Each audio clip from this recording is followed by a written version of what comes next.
Hello बच्चों, तो देखिए अपना क्वेश्चन है कि एक स्थिर कण दो टुकड़ों में विस्फोटित होता है जिनका द्रव्यमान m1 व m2 है।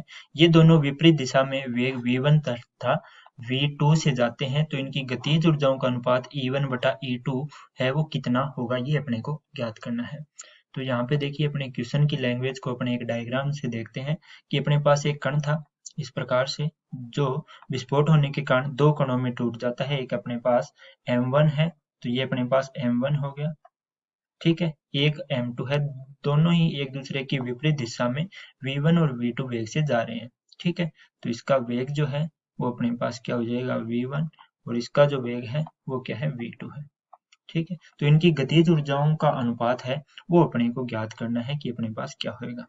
तो इस चीज के लिए देखिए अपने पहले इसकी मूल अवधारणा या इसकी जो मुख्य अवधारणा है वो अपने देखते हैं क्या होगी। देखिए मुख्य अवधारणा की यदि अपने बात करें, मुख्य अवधारणा तो वो अपने पास क्या कहती है कि किसी भी विस्फोट के दौरान या टक्कर के दौरान, विस्फोटन के दौरान क्या होता है, विस्फोटन के दौरान दौरान संवेग है वो संरक्षित रहता है, ठीक है।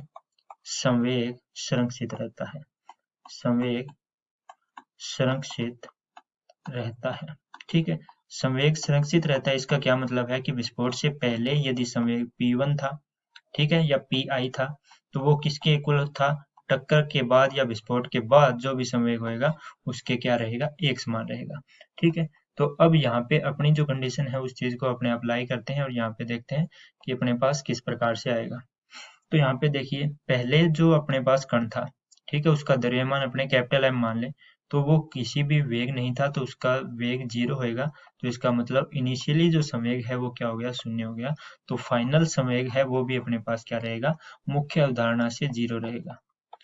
और फाइनल संवेग है वो अपने पास क्या होता है, देखिए m अपने पास दो कण है, ठीक है, m1 और m2 मान के चले, तो m1v1, ठीक है, दोनों एक दूसरे के विपरीत दिशा में है, तो माइनस में हो जाएगा -m2v2, और वो किसके बराबर होंगे, शून्य के। तो इसका मतलब देखिए m1v1 है वो किसके बराबर है, m2v2 के। तो अपने कहेंगे कि संवेग p1 है, पहले पार्टिकल का जो संवेग है वो किसके बराबर है, दूसरे पार्टिकल दूसरे कण के संवेग के। तो संवेग अपने पास क्या हो गया, एक समान हो गया। अब अपने को ऊर्जा चाहिए, तो देखिए ऊर्जा और संवेग में क्या संबंध होता है कि पी स्क्वेयर है वो किसके बराबर होता है, 2m k को अपने ऊर्जा के रूप में दर्शाते हैं, तो यहाँ पे E है तो E देखते हैं। अब दोनों कणों के लिए देखें तो देखिए P1 के लिए क्या आ जाएगा, P1 का स्क्वायर 2m1, और ऊर्जा आ जाएगी E1, ठीक है। इसी प्रकार P2 के लिए देखें तो P2 अपने पास क्या आ जाएगा, 2m2, और ऊर्जा हो जाएगी E2। तो अपने ने पाया यहाँ से कि P1 है वो P2 के इक्वल है, तो ये दोनों एक समान है, तो ये दोनों भी अपने पास क्या हो जाएंगे, एक दूसरे के एक समान हो जाएंगे। तो यहाँ से देखिए क्या आ गया, 2m1E1 किसके बराबर आ गया, 2m2E2 के, ठीक है। 2 से 2 कैंसिल हो जाएगा, तो अपने को ऊर्जाओं का अनुपात चाहिए था, तो E1 बटा E2 करें, ठीक है। तो ये किसके बराबर आ जाएगा, M2 बटा अपने पास M1। तो अपने कह देंगे कि इनकी ऊर्जाओं का जो अनुपात है वो किसके बराबर आएगा, M2 बटा M1 के। तो M2 बटा M1 देखिए कौन से विकल्प में है, बी विकल्प में है, तो अपने कह देंगे कि इसका सही आंसर है वो बी विकल्प है। तो मैं आशा करता हूँ कि आपको समझ में आ गया होगा, तो अपना बी विकल्प होगा। धन्यवाद।